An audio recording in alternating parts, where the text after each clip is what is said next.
from the very start, wala silang plano na tuparin yung alleged commitment kay Sara na siya yung successor. Yun yung isang fundamental. If you are already in power, ba't mo ibibigay sa iba? Kung gusto mo yung anak mo ay magkaroon ng political future, bakit bibigyan mo sa iba na pwedeng hindi na gawin yun? So tingin ko at a certain point, it dawned on them na huwag nila may ipasa. No? Continuity na ito. Lalo na napaka-unpredictable ng mga Duterte. Napaka-unpredictable ng mga kalyado mo. Lalo na nag-shift ka ng foreign policy. No? So, it's also a mixture ng mga personal decisions na for continuity at also policy decisions. Na humiwalay ka na doon sa Tokhang Humiwalay ka na doon sa EJK. Humiwalay ka na doon sa foreign policy na pro-China. So eventually, something has to give. At ang nangyari lang it gave earlier. Nawasak yung unity earlier. So tama si Mark na part of that was unforced error. Diba? Na, talagang, okay, papunta na tayo sa exciting part, pero binilisan nyo kasi, diba? Parang masyado nyo na preempt, masyado excited, advance mag-isip. But Sir Ronald, I want to go back to this because I think people misunderstand na parang na sobrang natutuwa tayo sa pagbaksak ng Duterte. We're turning a blind eye to the Marcos side. One thing I'm hearing, and both of you... Ako natutuwa.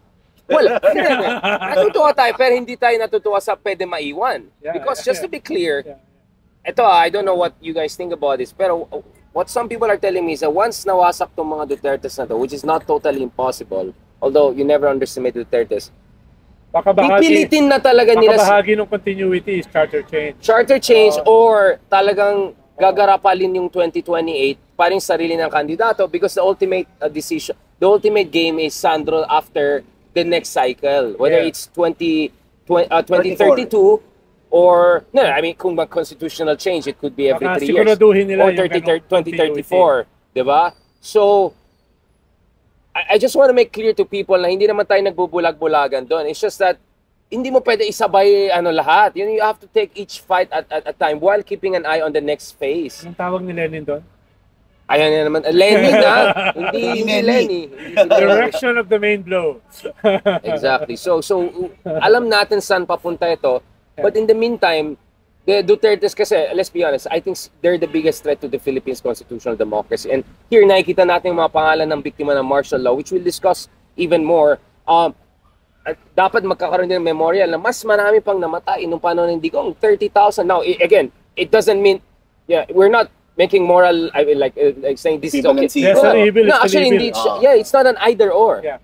Both are wrong. Absolutely horrible. I can see the name of yung mga biktima dito ng martial law by years pa and all.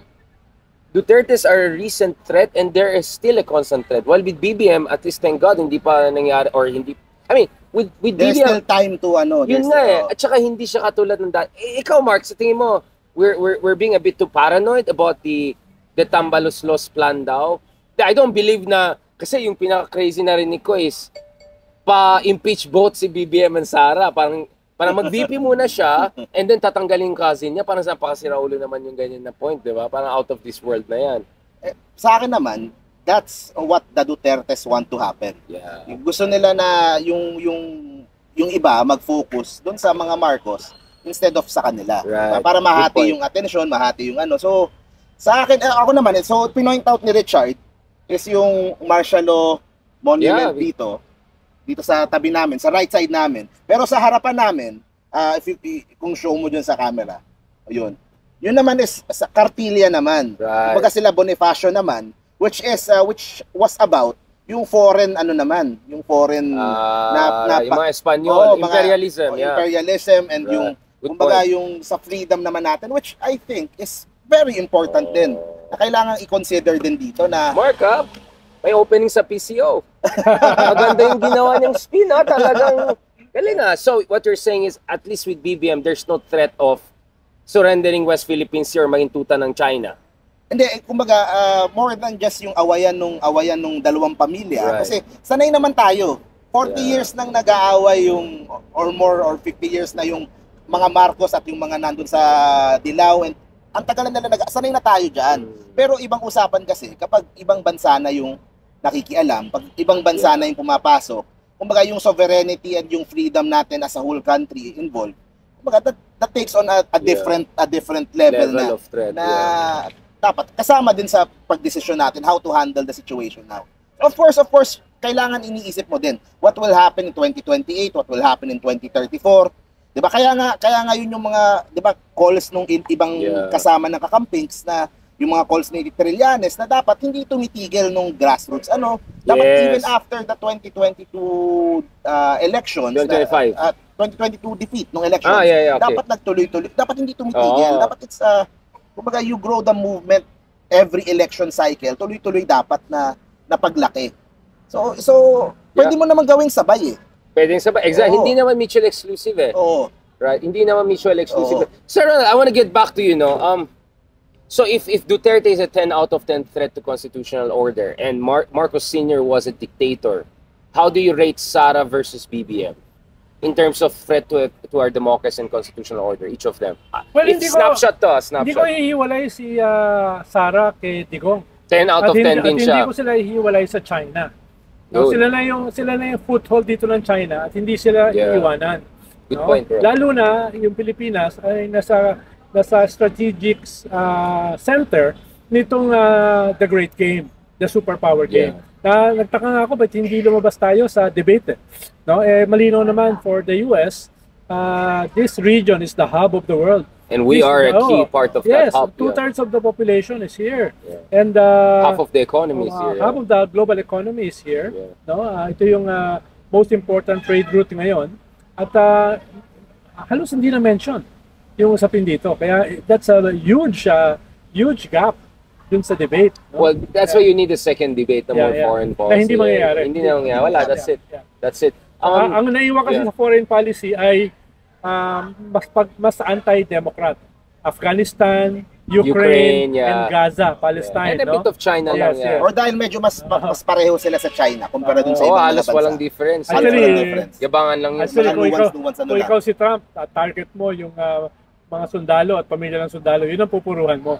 Na anong ginawa ng Democrats Gold Star dito? families. Yung sa Afghanistan kasi talagang supply si Biden. We left several $100 billion in armaments sa Afghanistan, Yung mga tangke, na napunta sa kalaban, sa Iran, sa Pakistan, sa Russia. Tapos we're funding the genocidal war ng Israel dito sa Palestine. Dapat ganun yung pinuruhan niya Pero hindi, kaso pro-Israel din it's siya. not like Kamala is very different also an Israel issue, right? Or something like that. So, tama naman siya. Medyo hindi masyado malaking agwat nila on Israel, on China, gano'n. Ukraine lang, yun yung talagang big difference. No, but going back again to BBM and Philippines, ikaw, Ronald, do you think we're slipping on a potential threat of Marcos II? Like a subversion? Not yet. Hindi naman, di ba? Not yet. Dahil dito sa anti-Duterte ay isang potential ito para lumakas yung progressive movement. Isang potential ito para lumakas yung mga liberal democratic movement. Sinasabi ko potential hindi necessarily lumalakas sila. Dahil ikaw yung sharp end of the spear dito sa tira na ito Yung mga iba, halimbawa, yung mga ibang mga kaaliado ng gobyerno, medyo blunt sila Kaya nga ang ginagamit nila mga progressives sa Senate at saka sa House, unless hindi mo napansin. Right. Ang front attack sa Senate sila Risa. Ang front attack sa Congress yung Makabayan Bloc, and their allies outside, So, dahil mahirap banatan ng mga vulnerable na mga senador at saka kongresista, yung mga Duterte. Ito yung mga may credibility. At kung gagamitin nila yung credibility nila yan para i-expand yung kanilang base, ay mahihirapan yung mga balak bumalik sa isang authoritarian system. Or at least baguhin yung constitution for a more authoritarian constitution. So it's fluid. It's a balance of forces. Balance of forces. Ikaw, Mark, hindi ka naman progressive like me and Ronald. Ronald obviously is way more right-wing than me. Going back to this, Mark, ikaw from a neutral stand, as a centrist Filipino, di ba? Anong basa mo kay Mark? Anong basa mo kay Marcos kung ikaw ay ordinaryong Filipino na walang ideological leading so far?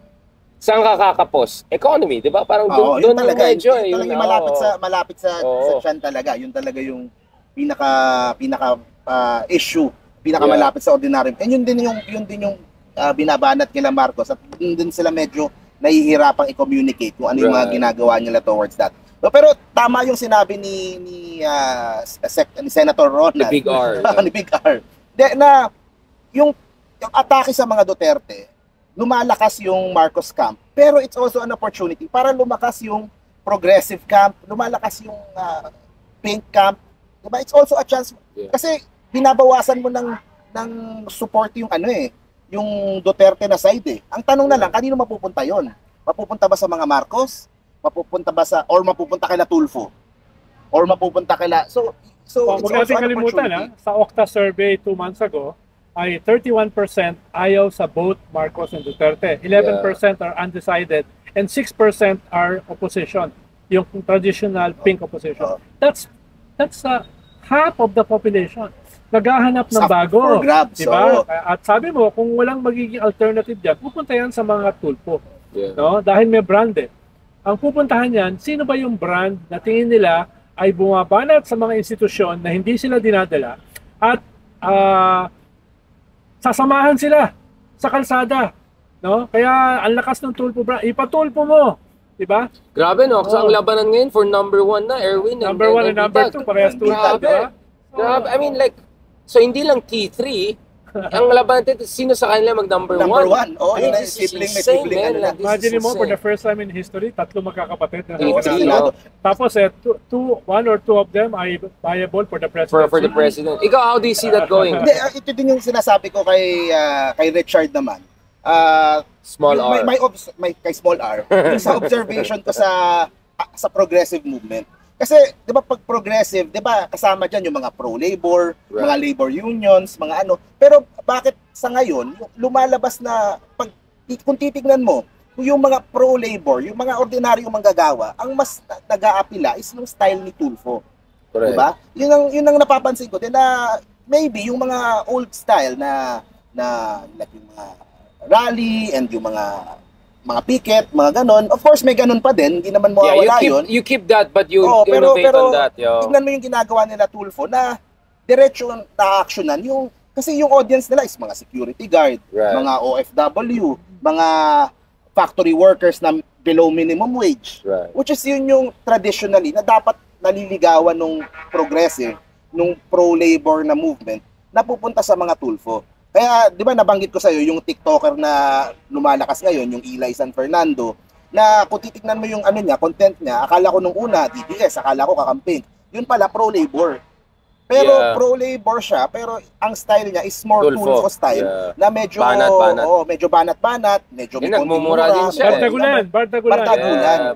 Which is, kumbaga, hinaano mo sa panahon ngayon, kasi that's the language that people, the masses now understand. Shoutout naman pala kay Sir OG Diaz. May message siya kanina sa akin. Anong tawag? Go. Speaking of Bardagulan. Chika, yun yung, Sir OG. I think yun yung... Yan ang OG. Yan ang OG talaga. Yeah, I think yun yung lesson sa progressive movement na dapat tignan din. Kasi yun yung audience eh. Ano yung mga kliyente nito, yung kanilang market, ay yung dapat market ng progressive movement. Yun nga. Hindi yung mga galit sa mga weak institutions. And weak leaders not fighting for them enough. Mga greedy corporations, greedy ano. Tapos ang projection nila, sila yung sila yung solusyon, no? At dapat magkaroon ng introspection ng progressive movement. No? Ano yung maling ginagawa natin? Ano yung dapat nating i-strengthen sa ating narrative? Dahil itong mga issues na ito ay issues natin. Diba? Mga institusyon which is not delivering the goods para sa karaniwang tao, para sa mga mahihirap. No? So yun yung, bakit hindi sila? Pero bakit nga, Ronald? Because we're not bardagulan enough, because we're not spontaneous enough, masyadong maraming moral suasion, kulang sa, palapan. It could be all of the above. Usually kasi we speak above their heads. Yun nga. We talk about platforms, principles, values. Ang hinahanap nila ay quick solutions. No? Yun ang hinahanap nila. Ang hinahanap nila ay the internet age. Yun ang yung katabi nila ay paglalaban sila. Diba? Yun yung and who can speak their language. No? Hindi pwedeng doctorate yung language or masteral, no? Kinakailangan yung sa kalsada. At yun yung pero hindi naman tayo pwede maging palamura, di ba? I mean, we wanna be... Tulfo naman, hindi naman palamura masyado. In fairness, si Sir Rafi, Oo. Si Bitag, medyo iba si Bitag. Oo. Iba si Erwin. Oh, si Erwin, interesting Oo. kasi very malumanay Mas si formal, Erwin. mas ano, Pero diba? Pero ganun Pero pa rin yung appeal. minumura niya mga generals. Oh. Minumura niya Yeah, mga yeah, pulis. once in a Hindi, while. ang tanong ko din dyan, small R, is bakit pag Yun. yung... Boss, okay ba? Hindi, go lang. Bakit Okay pag ba tayo? yung isang manggagawa, inaabuso, ang unang tatakbo sa isip niya na lapitan is mga tulfo. Bakit hindi yung mga grupo na dapat yung concern nila yung, 'di ba? Kung ako yung manggagawa, below minimum ako, inaabuso ko ng amo ko, ang una at top of mind ko na tatakbuhan, tatakbo ko sa studio ni Tulfo, magreklamo ko. Pero yun yung tignan ng progressive. Pero Mark, Iba dapat sa I amin wanna lumalapit. push back on that. I completely agree with you. But I wanna push back in the sense that baka yung iba tumutulong din at maraming tinitulong, hindi lang nila pinapublicize masyado. Which is my point, Ronald. Medyo kailangan siguro medyo shameless ng konti siguro yung left. Kasi Ano man tayo? Anti-EPAL tayo yun nga eh. Pero Oo. hindi maiwasan. Hindi, internet age eh. Pero EPAL is the name of the game. Kung Just do it social well. media is Ayun EPAL, nga eh. You just EPAL have to do it overloaded. right. Kung wala siya sa social media, it never happened. Yun. Exactly. It never happened. That's my point. That's my point na parang I know na ayun natin So we na agree on something? Ano na? No. I mean, epal naman tayong lahat in our own ways. But people have to understand, if we don't epal, the wrong people will epal. If we don't epal it in our way, Sila ang it will be agaw. the wrong kind of Ikaw epal. kasi Gawin Richard nila. J. Darren, if you don't epal, the wrong people will Will epal. epal. Kaya, you go to the right people, the conyotics, na palaban. Patalsikin. But could I have another, medyo Pero di ba, controversial? good point Pero yun. hindi Ano Isa kung pa. Arneo tayo, hindi tayo mag-EPAL. Ano, ang sabi ni David Ako na Nye, naman ang Arneo.